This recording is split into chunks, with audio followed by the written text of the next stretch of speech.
he shot himself, didn't he? Yeah, took a gun, put it in his mouth, and basically blew his head off, I think.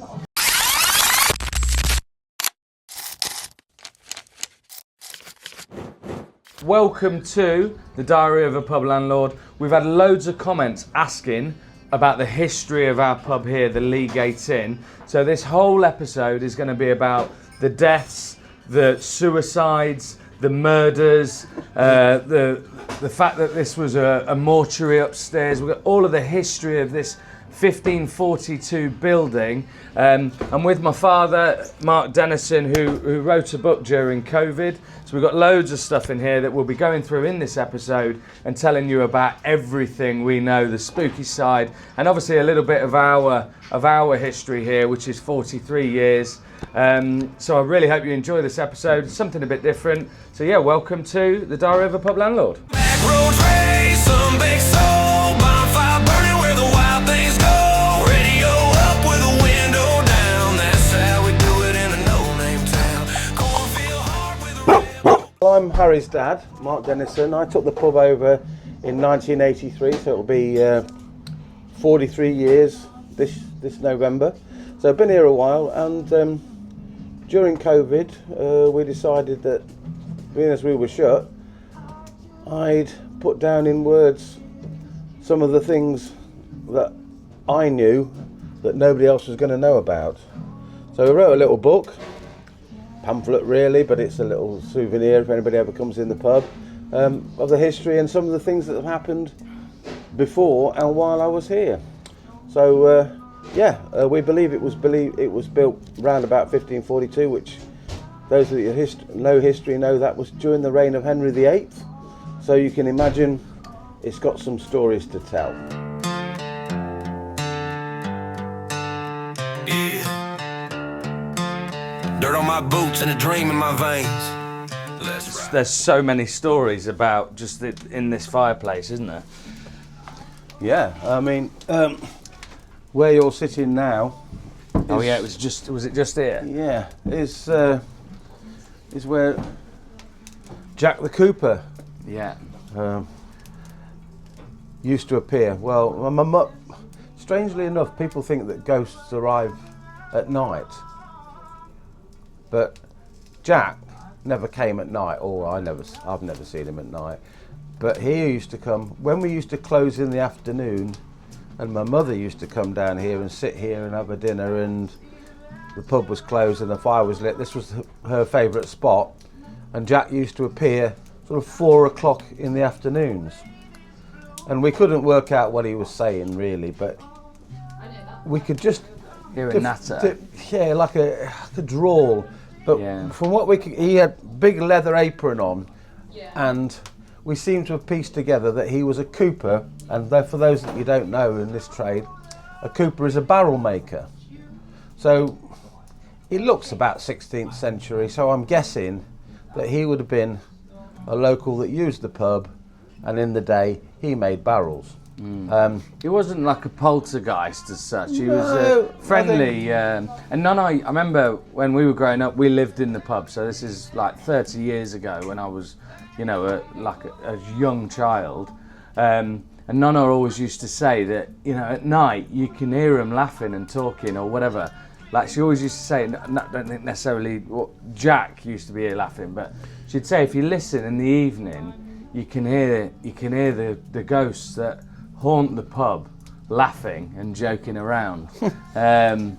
which as a 7-year-old or whatever it was, used to scare the bloody life out of me. I used to, if I went to the toilet, I'd run down the corridor to the toilet and then run back straight away. But a few stories which we've described in the book there. The doorway there, there was a staircase coming down, which is a chute, I believe, coming down, where they would hang the criminals outside, take them upstairs, put them in a coffin or whatever, and that was the coffin chute.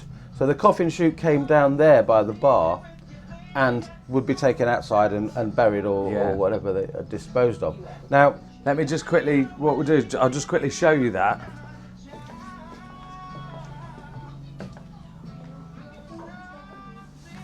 So this is so behind here. Whereabouts was it, Dad? Yeah, just where the bar is there. just coming down behind from here upstairs, basically.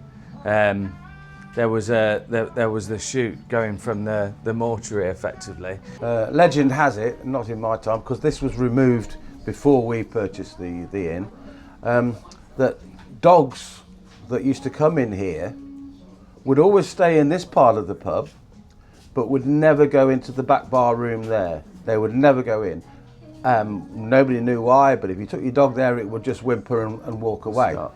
And then, when the pub was refurbished or the bar was redone, they took the coffin chute away, because it wasn't obviously a thing that was used anymore.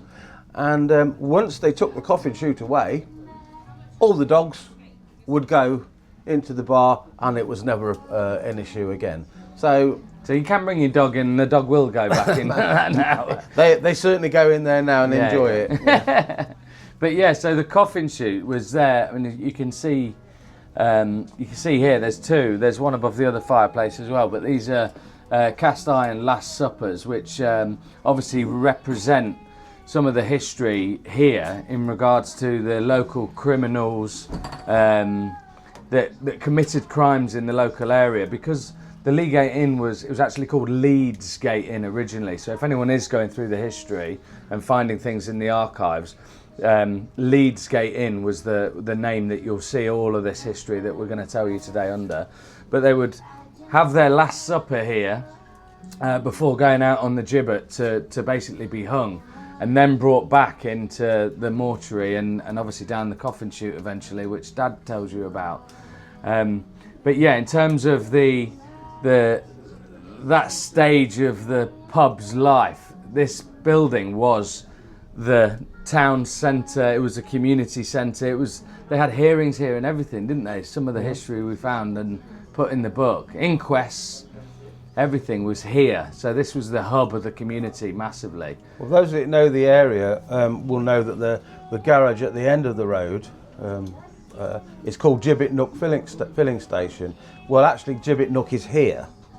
This was the nook out the front here where the gallows were, and where, as I say, by the roadside, they would just hang them, and people would stay out there for days and weeks on end to show that don't do this again, because this is what happened to you. So that's the history. The gibbet. So a gibbet is a gallows, basically. That's what they used to call them in the old days. So that's basically the history, and probably the raison d'etre that the Leagate is here. Yeah. Well, there's many. Yeah. So, and then obviously the time the pub was built was 1542, which is obviously Henry VIII's era, which leads us quite nicely into what would have been going on with the religious. Would it have been a civil war? Would you say it was a civil war? Or? Well, no, he was the Reformation guy. He became the leader of the Church of England, and we got rid of the Pope, so we became our own. We weren't no Roman Catholics any longer, so we were the Church of England, the Anglican Church, and he would pursue the Catholic priests, and hence why a lot of the large houses and smaller places like this would have priest holes, and it was for that reason. If the troops came in looking for a priest who shouldn't be here because they weren't allowed, they would hide, and they would hide their priest, usually in very small areas, and ours was behind the bar here, which has been bricked up at the back now because of central heating systems and stuff. But basically it was up there, and they would.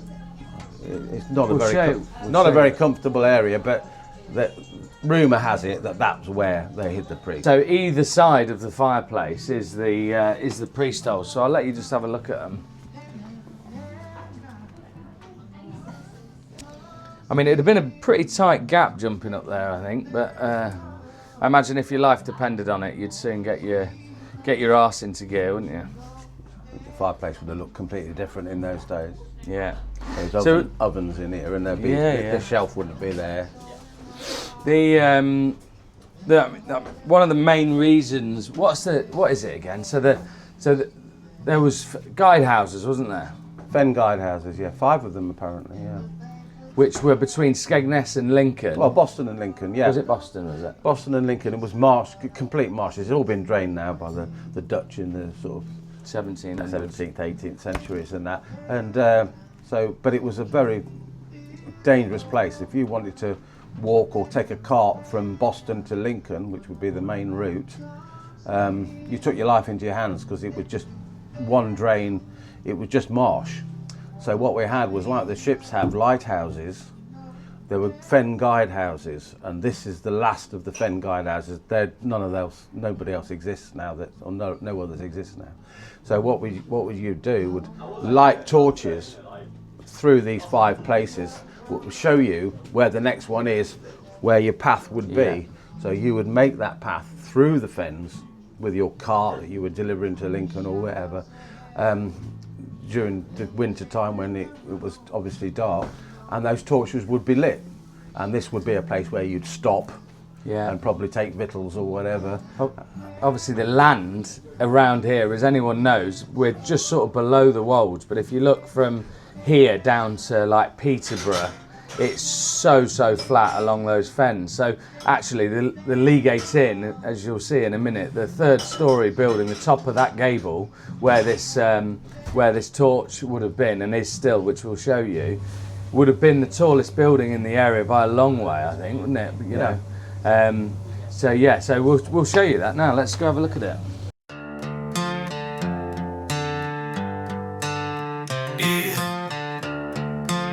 Dirt on my boots and a dream in my veins. Pretty dismal day, but we can obviously show you that if you look right up there, you'll see the...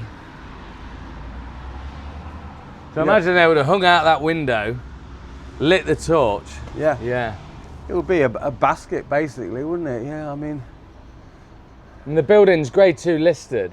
And actually, if you look on the listing note, the listing, that's what it's called. If you look at the listing, it's mentioned that hoop is a big part of why they listed the building, because of all of the history around it. So yeah, so it's quite interesting. I'd love the idea of getting not obviously actually lighting it, but some sort of electric light on the top of the building, so you could actually potentially see it.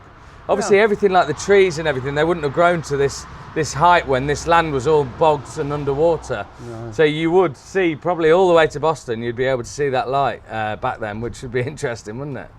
Yeah, it's pretty atmospheric really, isn't it? I mean, it's the idea of it, and that it's something unique to our pub sort of thing, so it's worth mentioning.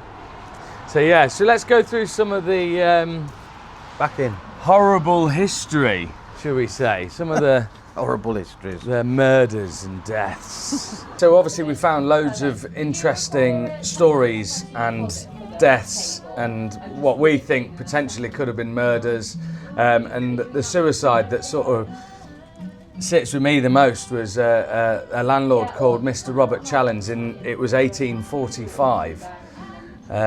He shot himself, didn't he? Yeah, took a gun, put it in his mouth, and basically blew his head off, I think. So when they found him outside, sat on some cart shelving or something, and the gun was balanced between his knees, and obviously they discovered that, you know, it sounds like, and the wording used was he put a period to his existence, and he was obviously a landlord here at the Leagate Inn, and must have been going through some stuff. I don't know if. Well, I'm sure we can't blame Rachel Reeves and Keir Starmer for this one, but might have been a similar thing though, mightn't it? Yeah, you know, I say, and interestingly enough, he's exactly the same age as Harry, or near enough. Yeah. When he did that, so he wasn't an old man; he was a fairly young man, and I would imagine that in the mid-19th century, it was probably the same problems as we've got now, with running businesses and pubs and inns in general. So maybe it's just a curt lesson for. Yeah. I mean, it's definitely not an easy business to run, and I would imagine probably even harder back then, before the likes of the internet and being able to market your business. And that's not without going into the details of how quiet this area would have been, how the lack of people that would have been in the area going to businesses and things like that. What about Elizabeth Inman as well? Yeah, Elizabeth Inman was the landlady. I think she was the landlady here, or Yeah. the wife, and she seemed to have some money that she wanted to keep hidden. For some reason that she thought she would lose some sort of benefit if anybody found out about it. But one night, she was obviously a drinker. One night, she was in her 70s. One night she went out and fell down the well. Yeah.